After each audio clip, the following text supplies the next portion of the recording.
तमाम हाज़िरीन और जिन्होंने प्रोग्राम करवाया है उनको मेरी तरफ से अस्सलाम वालेकुम। अल्लाह ताला हमें और आपको जज़ाए खैर और इस महफिल की बरकतें नसीब फरमाए।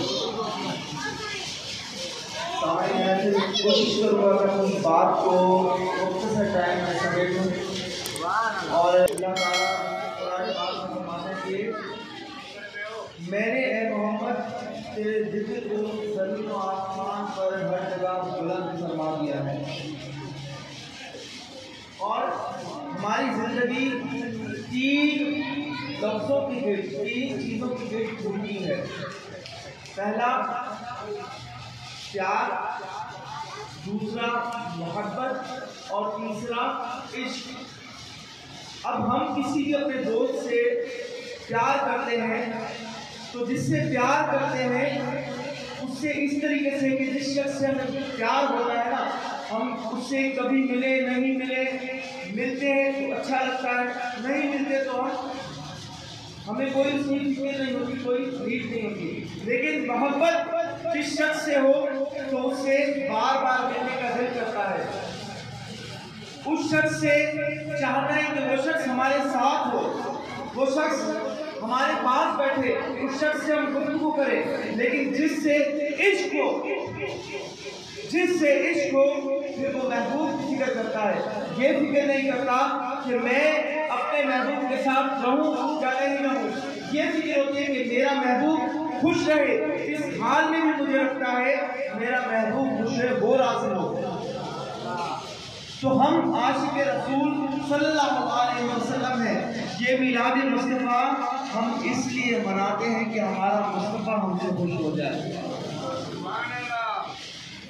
हमारा रसूल अकरम सल्लल्लाहु अलैहि वसल्लम हमसे खुश हो जाए। और आइए बीबी आमना से पूछते हैं। बीबी आमना फरमाती हैं कि जिस वक्त मेरे अक़द में नबी करीम सल्लल्लाहु अलैहि वसल्लम थे तो उस वक्त जामाजा हुआ, कहते हैं ना मिलाद मुस्तफ़ा। तो सबसे पहले मिलाद कहते हैं खुशी मनाना, यानी जो आप आज दिन देख रहे हैं, ये दिन रोज आपकी इस मस्जिद में नहीं होते, रोज इस मस्जिद में कोने में नहीं लगाए जाते, रोज इस मस्जिद में लंगर नहीं पकाए जाते। तो बीबी आमना फरमाती हैं कि जब नबी करीम सल्लल्लाहु अलैहि वसल्लम मेरे अक़द में थे तो मुझ पर बादलों का साया किया जाता था। जहाँ जहाँ मैं कदम रखती कि मेरे कदमों के नीचे जो पत्थर आता तो वो रुई की तरह मौन कर दिया जाता था। ये हर किसी के नसीब में नहीं होता, ये सिर्फ हज़रत आमना के नसीब में था, क्योंकि हज़रत आमना के अक़द में नबी करीम सल्लल्लाहु अलैहि वसल्लम थे। और उसके बाद जब नबी करीम सल्लल्लाहु अलैहि वसल्लम का ज़हूर होता है, उस ज़हूर की मैं क्या बात करूँ, मेरे मुँह में वो ज़बान नहीं और ना ही मेरे पास वो लफ्ज़ है तो नबी करीम सल्लल्लाहु अलैहि वसल्लम की शान को उस मतलब के साथ बयान कर सके। नबी करीम सल्लल्लाहु अलैहि वसल्लम का जब ज़हूर होता है तो बीबी आमना के घर में इतनी रोशनी हो जाती है, इतनी रोशनी हो जाती है कि शाम के हालात तक वो रोशनी पहुँचती है, उसका नज़ारा हर इंसान की आँख करती है। सुबह होती है तो बीबी आमना की सहेलियाँ पूछती हैं कि आमना कब से तुम इतनी फजूल खर्च हो गई, हमने तो आपको किफायत शादी करके देखा है कि काम के वक्त आप दिया जलाती थी और फिर उसे बुझा दिया करती थी। रात को ऐसा क्या माजरा हो गया कि तुम्हारे घर से इस कदर रोशनी उठ गई थी कि हम उस रोशनी की शुआओं को दूर दूर तक देखते थे। तो हज़रत आमना फरमाती है कि रोशनी किसी दूसरे दिए की या किसी लाइट की थी, ये तो इस नूर की थी जो नबी करीम सल्लल्लाहु अलैहि वसल्लम ने पैदा फरमाया था। अब आइए थोड़ा सा आगे चलते हैं, क्योंकि मैं बात को मुख्तसर करने की कोशिश कर रहा हूँ और समझाने की कोशिश कर रहा हूँ कि मिलाद मुस्तफ़ा सल्लल्लाहु अलैहि वसल्लम मनाना सुन्नत भी है। अब सुन्नत किस तरीके से है, आइए किताबुल निकाह में इसे लिखा गया कि नबी करीम सल्लल्लाहु अलैहि वसल्लम ने अपना मीलाद खुद मनाया इस तरीके से कि नबी करीम सल्लल्लाहु अलैहि वसल्लम ने अपने मीलाद के दिन खाना तकसीम किया और असहाबे इकराम ने खाना खिलाया गया।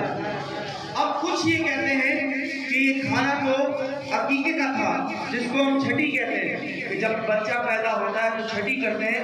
कुछ ने ये कहा कि ये खाना तो हकीकत था, ये खाना तो छठी का था। अरे अकल के अंदर ये तो बताओ कि हकीका मरने का होता है या पैदाइश का होता है? तो नबी करीम सल्लल्लाहु अलैहि वसल्लम ने पैदाइश पर अपना मीलाद मनाया। इसको इमाम बहकी ने भी अपनी रिवायत में लिखा है कि नबी करीम सल्लल्लाहु अलैहि वसल्लम ने अपने मीलाद के ऊपर लंगर तस्लीम किया। और आइए अब जब हम मीलाद करते हैं तो रब्बे ताला उसका अजर भी देता है।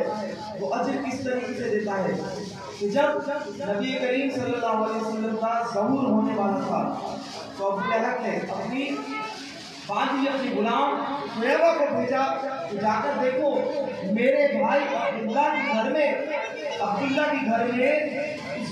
उसके बच्चे की विलादत हुई है नहीं है। तो जाकर शुएबा देखती है और नबी करीम सल्लल्लाहु अलैहि वसल्लम को अपने हाथ में उठाती है। हदीस मुबारका में मुतफिका हदीस है। और आकर अबू लहब को बताती है कि हाँ तेरे भाई के घर में बेटा पैदा हुआ है।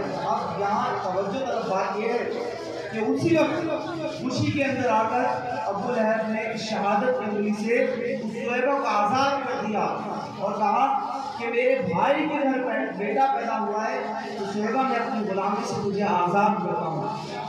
1 साल के बाद अबू लहब इस दुनिया से चला जाता है।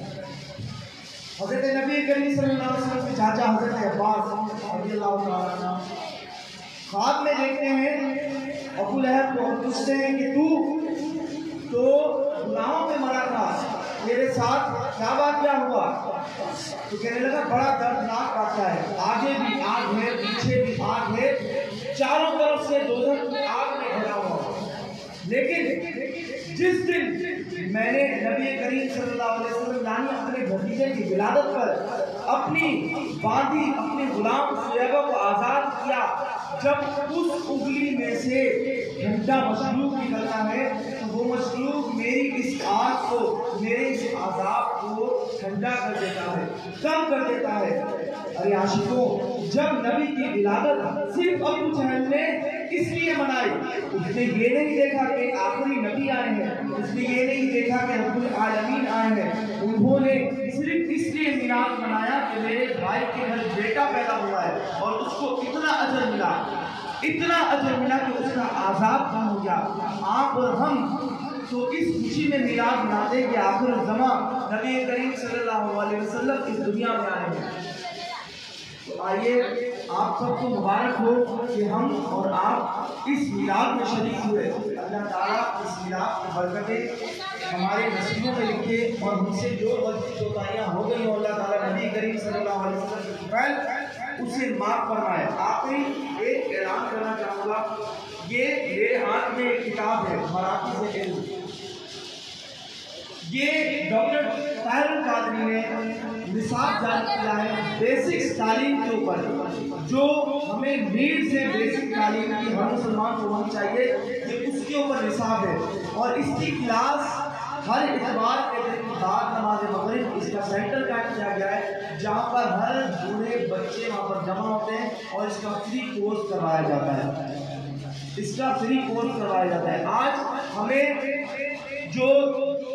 जिस चीज़ की ज़रूरत है, वो इखलास की ज़रूरत है, वो अपने नबी करीम सल्लल्लाहु अलैहि वसल्लम की तालीम को हासिल करने की ज़रूरत है। तो ये निसाब ये हर मुसलमान की ज़रूरत है।